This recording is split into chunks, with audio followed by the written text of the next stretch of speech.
ভাই একটা কথা বলি, সত্যি কথাটা হচ্ছে তুমি সৎ পথে থাকো, দেখবে অবশ্যই তুমি সফলতা আসবে। কেননা এই ভিডিওটা এর প্রমাণ।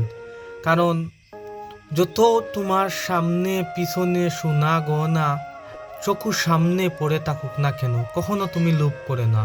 কেননা এটা হয়তো তোমার নয়, অন্য কারো। সেই জন্য তুমি সৎপথে থাকো, শুধু অপেক্ষা করো। আল্লাহ আজ না হয় কাল তোমাকে অবশ্যই ভালো কিছু একটা দিবেন। কখনো অন্যর জিনিস নিয়ে লোভ করবে না। এই ভিডিওটা এর প্রমাণ। দেখুন, অনেক টাকা পড়েছে, কিন্তু লোকটা ভালো করে একজনের হাতে তুলে দিচ্ছে, কেননা ছেলেটা সৎ, সেজন্য, তাই না? সেই কারণে বলছি ভাই, সৎ পথে 2 টাকা উপার্জন করো এবং কাউকে কখনো কোনো সময় মিথ্যা কথা বলবে না। তোমার সত্যটা, কারণ আজ না হয় কাল অবশ্যই সে জেনে যাবে, তাকে সত্যটা বলে দিবেন।